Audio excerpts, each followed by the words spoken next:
Good morning, folks. We're currently here in the Otway Ranges.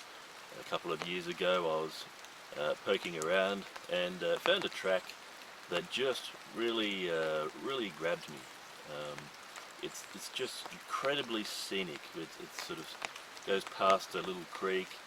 It's got some history there. There used to be some timber sort of seats and little camping sort of campfire area that looks like a lot of people used to come here.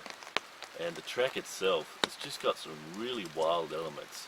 It's got a few gunshot sort of moments where you've got eroded areas with steep, narrow sections, and then goes down through a little creek, and there's ferns everywhere, and it's kind of like you're in this luxury paradise at the same time as having this really creative, funky sort of track.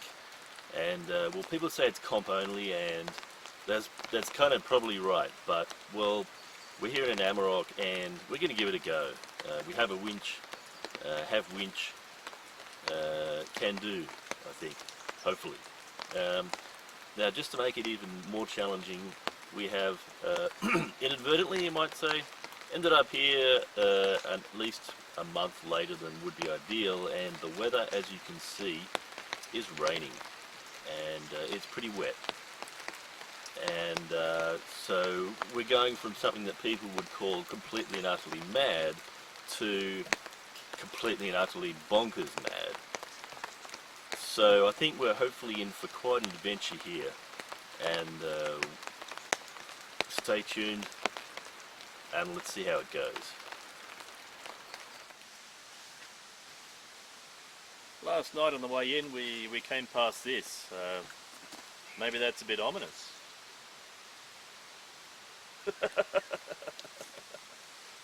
Oops. And here we are, this is the base camp.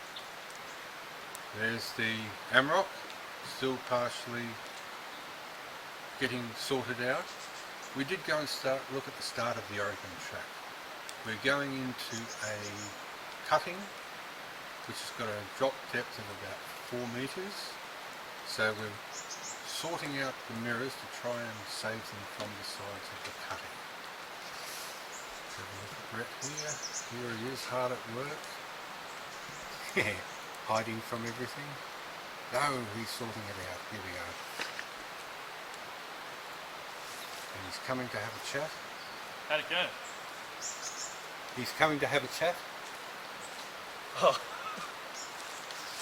Did you get what you think you need? One of the things I love about coming to places like this is the freshwater, luscious creeks. I mean, this is a bit Amazonian, you know. We just actually found a leech. I can't say that the leeches are an attraction, but you know, I mean, this water I could just drink it. You know, you splash your face in it, and you really had that mountain freshness, and your luscious ferns. You know, it's very jungle. It's gorgeous.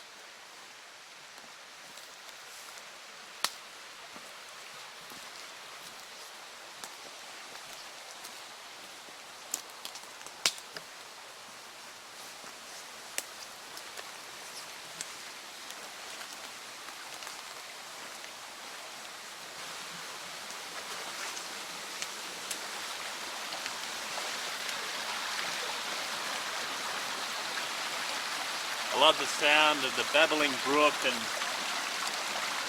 you can just meander down here and see it's just ferns and green as anything.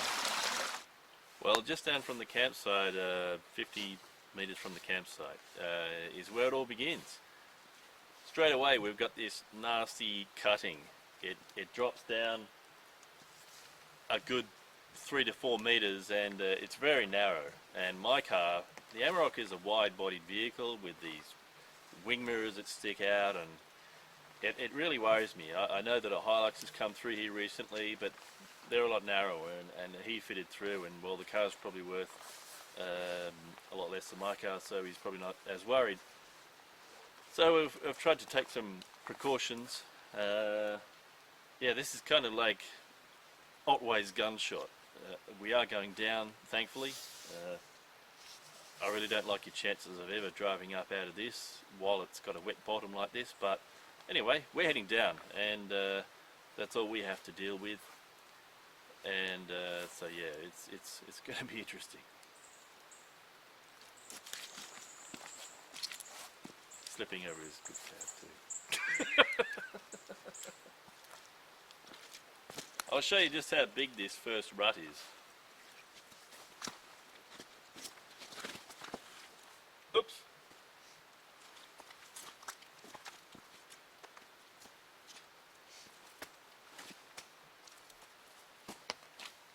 I can't even walk this.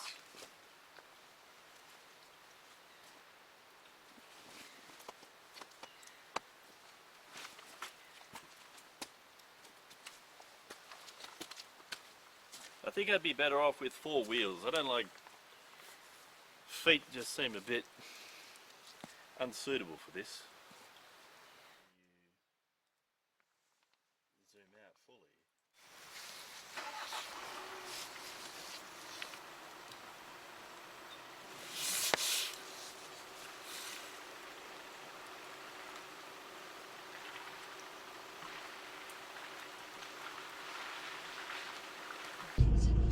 There's a lot of trepidation heading towards this first challenge. It's quite a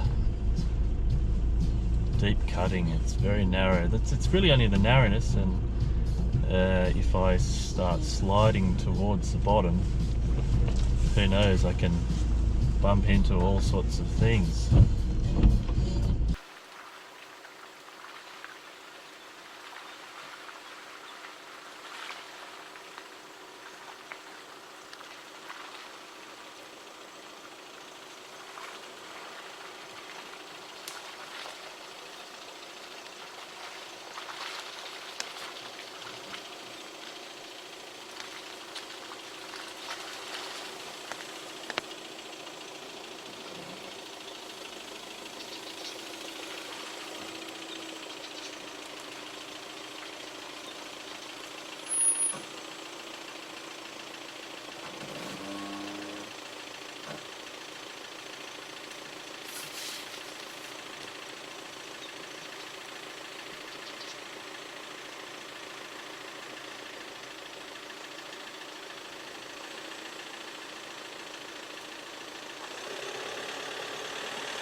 You were starting to slide. If you'd have gone I saw the slidey bit, yeah.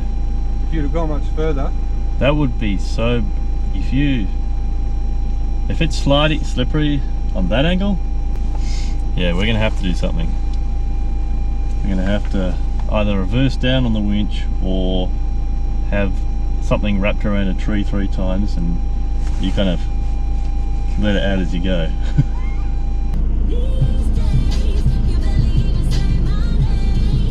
That would be I think it would be a freaking fast ride down there.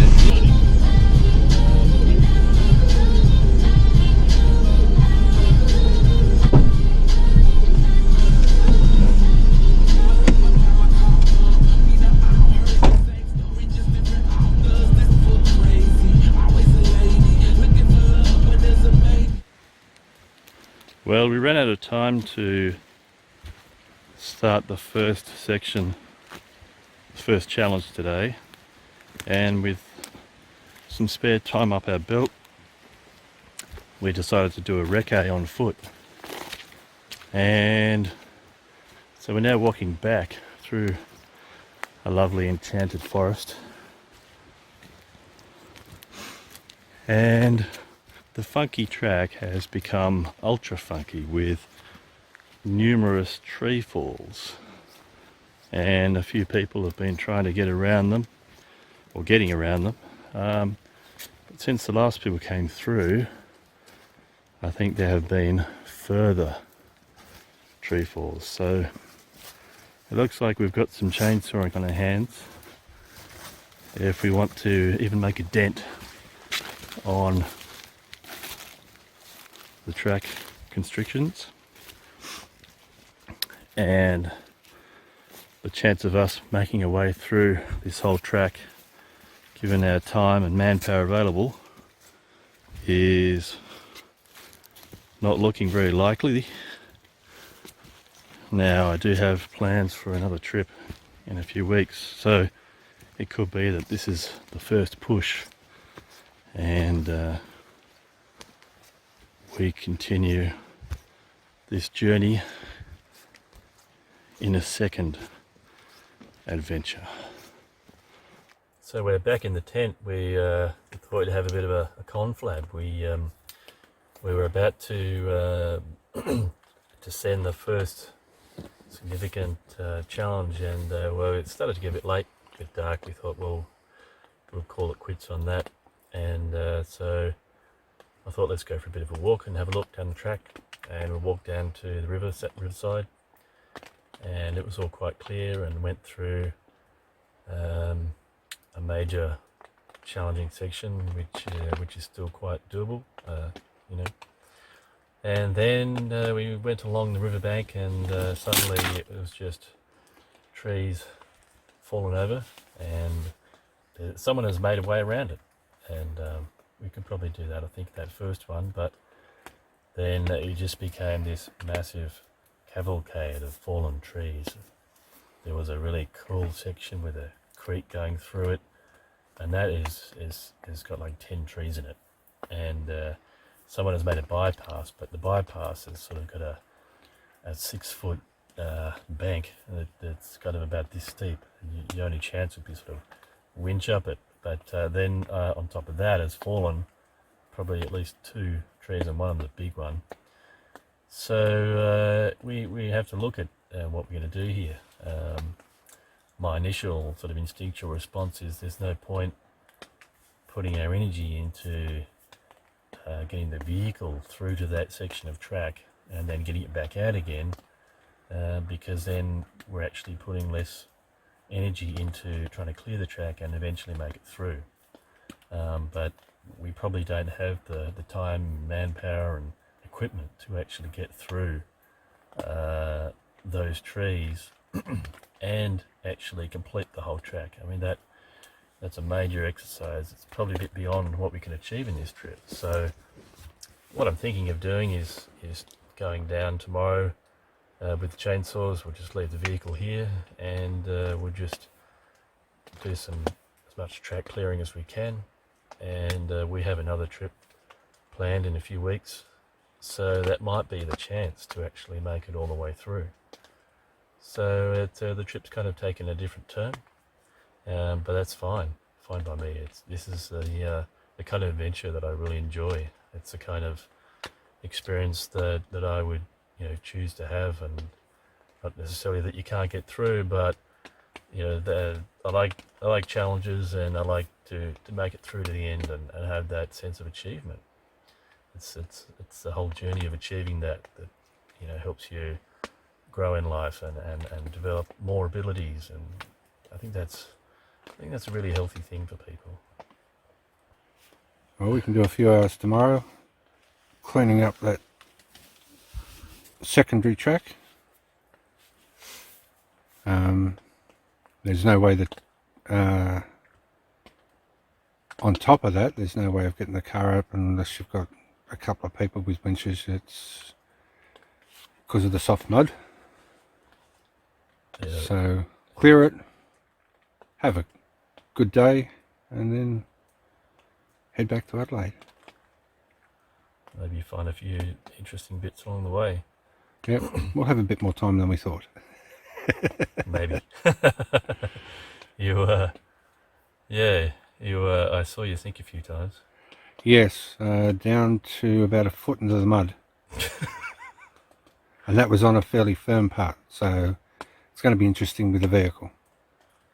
Yeah. I mean, the track originally was mostly or completely covered in a gravel, which, you know, gives you quite a good traction in a lot of the track. But then there's other parts where the gravel has gone, and it's really slippery and sunk into the ground.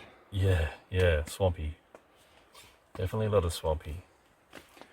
Great field of mushrooms down there though, under the pines. Yeah, would you call them mushrooms though? They're kind of... They're a fungi of some description, or some sort of mushroom. Yeah. Wouldn't want to eat them though. I've never seen quite that many fungi in one place, I don't reckon. It was just... A lot of fungi under pines can be poisonous, so be careful. Yeah. Well, I'm certainly not going to crawl along with my tongue hanging out. It would... No, you could always bring them back and cook them. Put it in with your risotto, put it in with your pasta. I don't say risotto. Oh, no. Because that's what I feel like having for dinner right now, because I'm starving. Well, how about we finish the confab and have something for dinner? Well, yes. And it's cold. You're cold? It is cold. Oh, come on. I got a breeze right on my back. Oh, jeez. Yes, I'm a horse. Don't hassle me. Yeah, it's an interesting balance between if you start exercising a bit during the day and then you sweat and you can get pretty sweaty and wet on the underside. So actually last night when I was sort of taking some clothes off, the outer shell was wet and then it was dry and then it was wet. But you were warm. Well, yeah, but yeah, I guess that's what thermals are for, if you want to stay dry close to your skin. But I still like cotton a lot. Yeah. Well, I'm hungry. Let's eat. Let's eat. Have a good night, folks.